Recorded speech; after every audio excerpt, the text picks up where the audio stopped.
Bonjour à tous ceux qui m'écoutent ce matin. Je suis le pasteur Dovi Akon des Assemblées de Dieu du Gabon, Temple Dieu fidèle de Port-Gentil. Nous trouvons notre exhortation de ce matin dans le livre de Luc.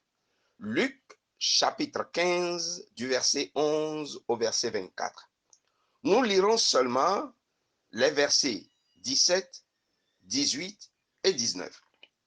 Il est écrit: étant entré en lui-même, il se dit: combien de mercenaires chez mon père ont du pain en abondance, et moi, ici, je meurs de faim.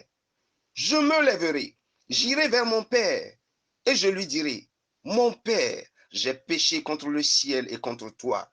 Je ne suis plus digne d'être appelé ton fils. Traite-moi comme l'un de tes mercenaires. Amen.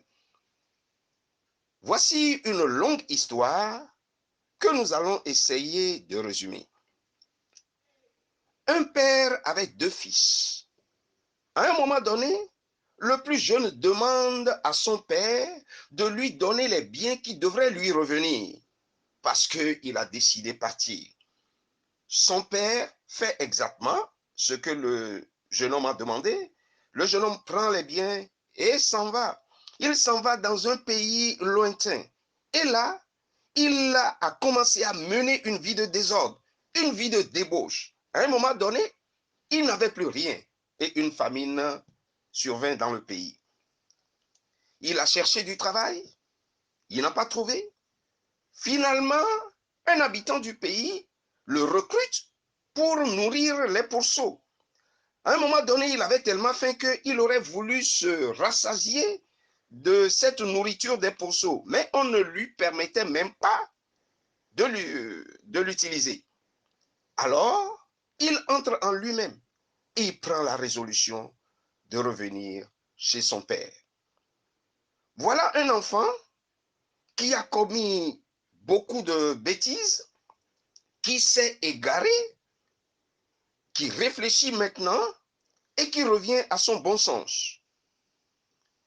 Par cette histoire, nous devons comprendre que c'est Dieu qui a créé toutes choses. C'est lui qui a créé le ciel, c'est lui qui a créé la terre, il a créé tous les êtres vivants et c'est lui qui a créé l'homme. Il a confié la gestion de la terre à l'homme. Regardez ce que nous avons fait de cette terre. Au lieu d'adorer le Créateur, nous adorons la créature. Nous adorons les idoles, nous adorons les démons, nous adorons les animaux et nous adorons d'autres hommes comme nous. Nous avons fait de la terre une terre de violence. La violence est quotidienne, avec des conflits, avec des guerres. L'immoralité est de règle. La dépravation sexuelle est de règle. L'homosexualité, la pédophilie, l'incexe, les adultères, le détournement, le vol, les braquages, et que sais-je encore. Nous sommes en train de détruire la terre. Mais, de temps en temps, Dieu nous montre par des signaux que ce que nous faisons n'est pas bien et que nous devons revenir de nos mauvaises voies. Dieu permet cette pandémie pour nous dire qu'il est temps de revenir à lui. Comme l'enfant prodigue, entrons en nous-mêmes et réalisons que nous n'aurons pas de bonheur, nous n'aurons pas de vie, nous n'aurons pas d'avenir sans Dieu. Revenons à notre bon sens. Abandonnons ce qui contribue à notre propre destruction. Est-ce que nous savons que Dieu va réclamer un jour la terre? Parce que cette terre lui appartient. Alors toi qui écoutes ce message ce matin, fais ta part. Donne ta vie à Jésus. Répands-toi. Abandonne le péché. Recommence une nouvelle vie avec Dieu, comme le fils prodigue a recommencé une nouvelle vie avec son Père. Et Dieu a promis nous donner des temps de rafraîchissement. Dieu est l'auteur de la vie.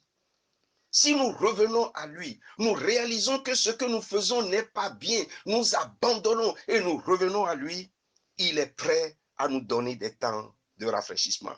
Alors toi qui écoutes ce matin, fais ta part. Dieu t'attend. Fais ta part. Dieu est là, les bras ouverts pour t'accueillir. Que Dieu te bénisse ce matin et que son nom seul soit glorifié. Amen.